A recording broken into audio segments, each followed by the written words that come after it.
Karun was no ordinary boy. He lived in a world of vibrant colors and swirling emotions. From a young age, Karun possessed a rare and extraordinary gift: Karuna, the power of profound compassion. This gift manifested as a radiant light that emanated from him, a beacon of empathy that touched every soul he encountered. People from far and wide sought Karun's help, their pain, their sorrows, their fears. He absorbed it all. With a gentle touch or a heartfelt gaze, Karun could soothe the deepest wounds and mend broken spirits. His presence was a balm to the weary and a ray of hope for the lost. But Karun's gift came at a price. Each time he used his powers, it took a toll on him. He felt the weight of the world on his shoulders, the collective suffering of humanity pressing down on his young heart.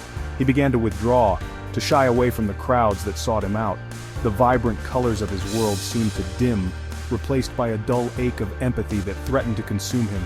Karun yearned for a normal life, a life where he could simply be a boy, carefree and untouched by the pain of others.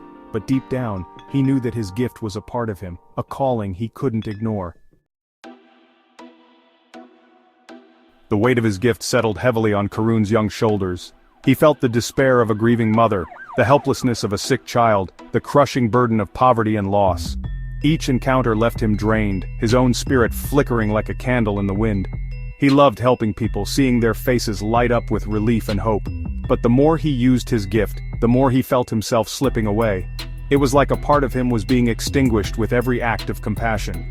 Fear gnawed at his heart. What would happen if he gave too much? Would there be anything left of him at all? He grappled with the overwhelming responsibility, torn between his desire to help and the instinct to protect himself. Karun's parents, though loving and supportive, couldn't fully comprehend the burden he carried. How could they, when his gift was so extraordinary, so unique? He felt isolated, alone in a world that both revered and feared his power. In these trying times, a beacon of support emerged in the form of Vrish, a tech-savvy boy with a quick wit and a heart of gold. Vrish was as different from Karun as night from day. Where Karun was introspective and reserved, Vrish was outgoing and full of life. Yet, their differences complemented each other, forming a bond of friendship that was as strong as it was unlikely. Vrish, with his gadgets and gizmos, approached Karun's gift as a fascinating puzzle to be solved. He spent hours researching ancient texts, scouring online forums, and conducting experiments with his self-built sensors. His goal to understand the mechanics of Karuna and find a way to help his friend manage its overwhelming power. He designed a special pair of gloves for Karun, interwoven with threads of a rare, energy-absorbing metal. The gloves, Vrish explained, would act as a buffer, regulating the flow of Karuna and preventing it from overwhelming Karun's system. Vrish's inventions provided a glimmer of hope, a sense that perhaps Karun could control his gift instead of being controlled by it.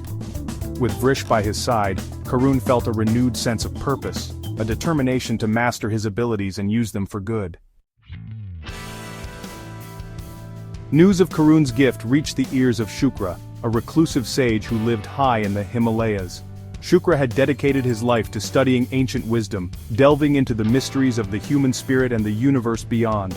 He had heard whispers of Karun's powers, of the boy who could heal with a touch and absorb the suffering of others.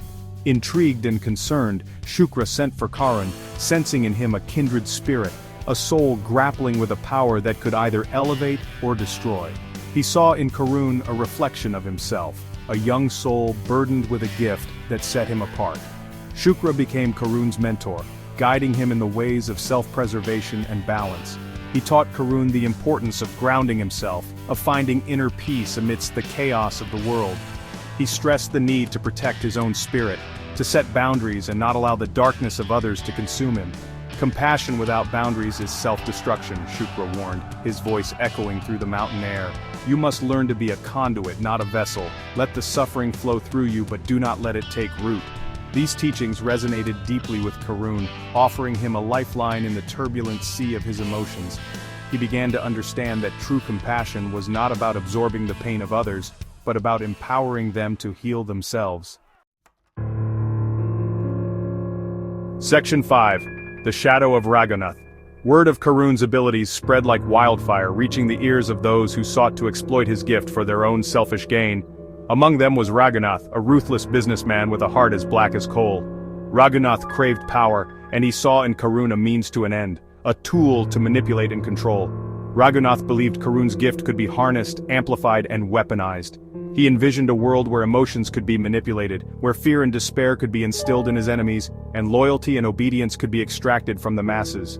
He sent his agents to track Karun's movements, to study his routines, to find a way to exploit his weaknesses.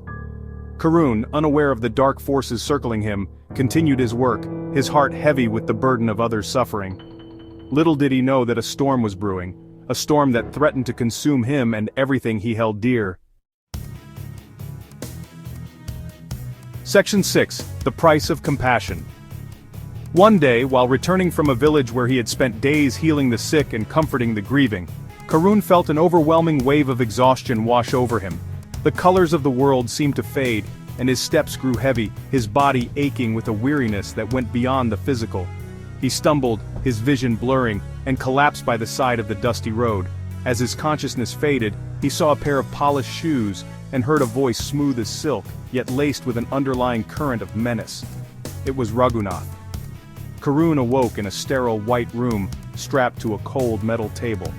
Panic surged through him as he realized he was a prisoner, his captors watching him with cold, calculating eyes. Raghunath's plan had come to fruition. Karun was now his captive. Days turned into nights as Raghunath and his team of scientists ran their tests, their cruel experiments pushing Karun to the brink. They bombarded him with negative emotions, hoping to amplify his powers, to turn his gift into a weapon. Section 7. A Moment of Truth. The relentless experiments took their toll on Karun. He felt his spirit shrinking, his light dimming under the oppressive weight of Raghunath's manipulations. Despair threatened to consume him, whispering that resistance was futile, that he was nothing more than a tool in the wrong hands. One night, as they prepped him for yet another round of agonizing tests, Karun closed his eyes and remembered Shukra's words. Compassion without boundaries is self-destruction. He realized the truth in those words. By allowing himself to be consumed by the darkness around him, he was betraying his own gift, his own purpose. He had to fight back. He had to find a way to break free, not just for himself but for all those who relied on his gift, for all those who sought his help. He had to prove that compassion, true compassion, could not be controlled or manipulated. He focused on the faintest glimmer of light within him, the spark of his own spirit that refused to be extinguished. He thought of Vrish's unwavering loyalty, of Shukra's wisdom, of the countless faces he had seen light up with hope. And in that moment, he found his resolve. Section 8. Finding strength in compassion. Gathering all his remaining strength, Karun focused his will, channeling the very essence of his gift. Not to absorb the darkness around him, but to push back against it. A surge of energy erupted from him, a wave of pure, unadulterated compassion that ripped through the laboratory, shattering equipment and sending his captors reeling.